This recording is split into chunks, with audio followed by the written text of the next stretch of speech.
Hello everyone, সবাই কেমন আছে? আশা করি সবাই ভালো আছে। হায়দ্রাবাদে আসার পর আমরা এই প্রথমবার কোথাও ঘুরতে যাচ্ছি।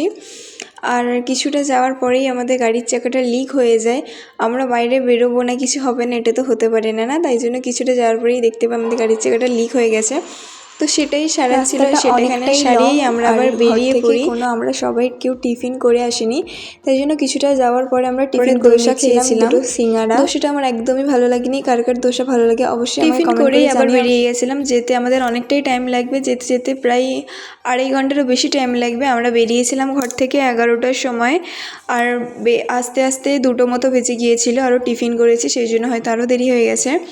আর আমরা এই জায়গাটাতেই আসবো, মানে আমরা লাঞ্চ করে তারপরেই ঢুকবো। এখানে ঢুকে গেলে আর বেরোতে পারবো না, বেরোলে আবার আমাদের টিকিট কেটেই ঢুকতে হবে। তাই জন্য আমরা একেবারে লাঞ্চটাই করে নিয়েছি। এমনিতেও 2টো মতো বেজে গিয়েছে, তাই জন্য আমরা বিরিয়ানি, যে যার মতন কোল্ড ড্রিঙ্কস নিয়ে নিয়েছি। আর বিরিয়ানিটা সত্যি অনেক ভালো ছিল। রিভিউটা আমার হাজব্যান্ডই দেবে কেমন হয়েছে, সত্যি ভালো ছিল। আর আমরা ভেতরে ঢুকে গেছি।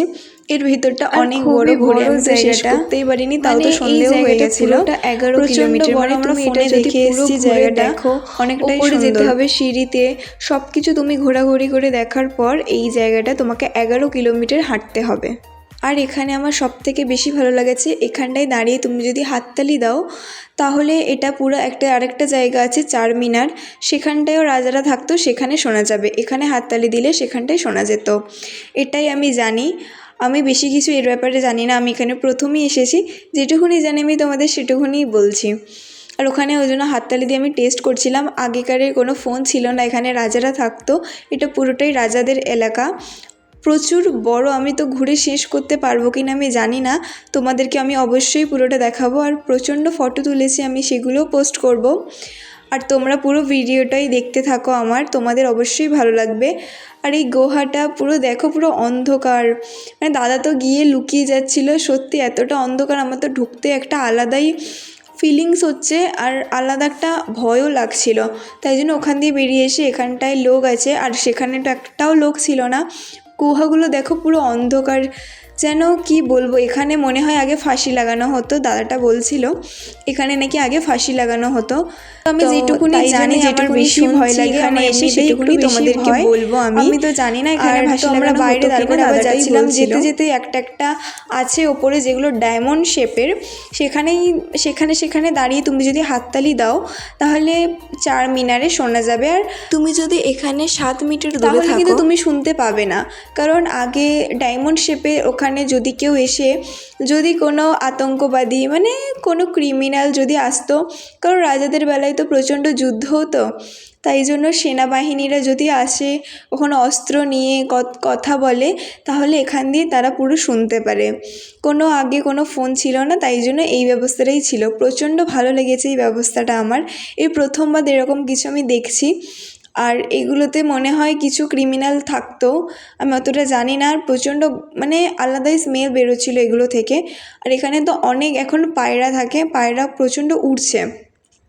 আর এই গুহার ভেতর থেকে বেরিয়ে গুহাতে যতক্ষণ ছিলাম, আমি জানি না কেন একটা আলাদা রকম অনুভূতি। তো যাই হোক, এখানটা দাদা আবার দেখছিল, এখানটা একটা গুহা আছে পুরো ভেতরে, মানে অনেক বড়, ওটা আটকানো আছে, ওটাতে কাউকে ঢুকতে দেয় না। এগুলো পুরো আগেকার দিনের সব, এখানে এসে তো খুবই ভালো লাগছে। আগেকার দিনে এরকম কিছুই আমি দেখিনি কখনো, এখানে এসে পুরো আগেকার দিনে এগুলো সব আমি দেখতে পাচ্ছি, অনেক বেশি ভালো লাগছে। তোমাদেরও অবশ্যই ভালো লাগবে, দেখো তোমরা ভিডিওটা। উপরে যাচ্ছি, উপরে সিঁড়ি আছে, অনেকটা ওপরেও যেতে হবে। আর প্রচণ্ড উঁচু, যেন এমন পাহাড়ের মতন পুরো, এখনও অনেকটা সিঁড়ি উঠতে হবে ওপরে। আর কিছুটা উপরে ওঠার পরেই দেখো এতটা সুন্দর লাগছিল দেখতে।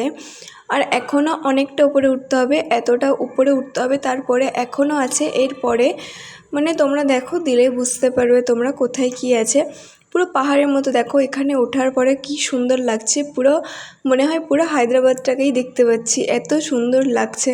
আর ভয় লাগছে নিচের দিকে তাকাচ্ছি, দেখো দিদিকে কাঠবিড়ালিকে জল খেতে দিচ্ছে। আর কিছুটা ওঠার পরেই আমরা হাঁপিয়ে গেছিলাম, তাই জন্য একটু বসেছিলাম, এখনও অনেকটা আছে।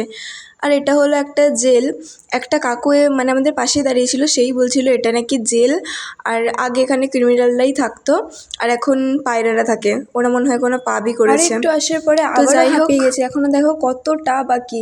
এখান দিয়ে তো পুরোটা দেখা যাচ্ছে না, পুরো আবার ব্যাক হয়ে আবার যেতে হবে। আমরা তো হাঁপিয়ে গেছিলাম, তারপরে ওই জন্য আবারও বসে গেছি। মানে এতটুকুনি ওঠার জন্য 2-3 বার আমাদের গেছিলো, দাদা একটু হাই করে দিল দাঁড়িয়ে দাঁড়িয়ে। সবাই মানে আস্তে আস্তে হাঁপিয়ে যাচ্ছে, সব ক্লান্তি দূর করে আবার ভ্রমণ শুরু করলাম। নাহলে যত বসে থাকবো তত বেশি হাঁটার পরে এসে আমি ভাবতেই পারিনি যে এখানে একটা আবার মহাদেবের মন্দির দেখতে পাবো। সত্যি এটা দেখতে পেয়ে তো আমার অনেকটা পুরো কেদারনাথের মতন মনে হচ্ছে। অনেকটাই তুমি এখানে আসলে তোমার কেদারনাথের মতোই লাগবে, আর মহাদেবকে দেখার পরে তো আরও বেশি। সত্যি পুরো এত ক্লান্তি পুরোটাই দূর হয়ে গেল আমার মহাদেবকে দেখার পর। যেহেতু আমরা চিকেন টিকেন খেয়েছিলাম ওই জন্য আর ভেতরে ঢোকেনি, পুরো বাইরে থেকেই আমরা দর্শন করে চলে এসেছি। এসে এবার লাস্ট পর্যায়ে, মানে এখনও বাকি আছে, পুরোপুরি পৌঁছাতে পারিনি, এখানে এসে একটু রেস্ট নিচ্ছি। আর এখানে সবাই একটু ক্লান্ত বেশি হয়ে গেছে, আর একটুখানি বাকি সেটা। আর এই যে আমার পুরো ভিডিওটার ক্যামেরাম্যান নিজের মুখটা একটু দেখিয়ে নিল। একটু বসার পরে আবার উঠে আবার একটুখানি যেহেতু বাকি আছে সেটুকুনি দেখে নিই, তারপরে সব আনন্দ করে বসবো।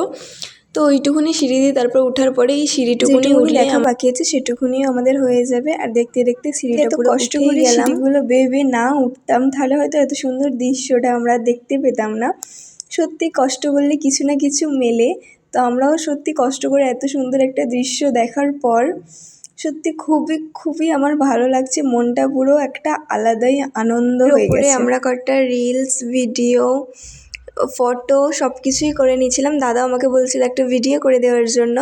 আর এর ওপরে সত্যি ভিউটা অসাধারণ লাগছিল, প্রচণ্ড ভালো লাগছিল। আর আমি বলবো তোমরা যদি কোনো দিনও হায়দ্রাবাদে আসো, কোনো দিনও এই জায়গাটা মিস করো না। যদি এই জায়গাটা মিস করো তাহলে তোমরা অনেক বড় কিছু মিস করে ফেলবে। অবশ্যই এই জায়গাটা একবার ভিজিট করে দেখো যদি কোনো দিন কেউ হায়দ্রাবাদে আসো। আর সবাই বলে নাকি এখানে উঠলে পুরো হায়দ্রাবাদকে দেখা যায়, সেটাই মনে হচ্ছে। এখানে উঠলে পুরো বাড়ির দিকে যাবো, তো ওই জন্য আমি চলে যাচ্ছি। হয়তো আমাদের এখানে একটা দুটো কিছু মিসিং রয়ে গেছে, আরও আমাদের তাড়াতাড়ি আসতে হতো, তাহলে আমরা পুরোটা ভালোভাবে ঘুরে দেখতে পারতাম। আরও একদিন আসবো, আর যেটুকুনি মিসিং হয়ে গেছে সেটুকুনি তোমাদেরকে পরে দেখাবো। তোমাদের জায়গাটা সত্যি কি ভালো লেগেছে তাহলে আমাকে কমেন্ট করে জানিও। আর এখানে এসে একটু দোকানে কিছু খেয়ে একটু জল খেয়ে নিলাম। এবার যাব বাড়িতে। আর অনেকটা আজকে পুরো সারাটা দিন শুধু হাঁটাহাঁটি করেছি, আর প্রচণ্ড মজাও হয়েছে। আর দিদি আর আমি দেখো কানে এটাও পরেছি, কেমন লাগছে, এটা প্রচুর ট্রেন্ডে চলছে। তো তাই জন্যই দেখো এবার আমরা বাড়ির দিকে যাব, সেই জন্যই বেরিয়ে গেছি। তো ভিডিওটা তোমাদের কেমন লাগলো আমাকে অবশ্যই কমেন্ট করে জানিও। আর যদি তোমরা দেখতে চাও পরে যেগুলো মিস হয়ে গেছে সেগুলো আমি তোমাদের সঙ্গে শেয়ার করব। আর হায়দ্রাবাদে অন্যান্য জায়গাগুলোও যদি তুমি দেখতে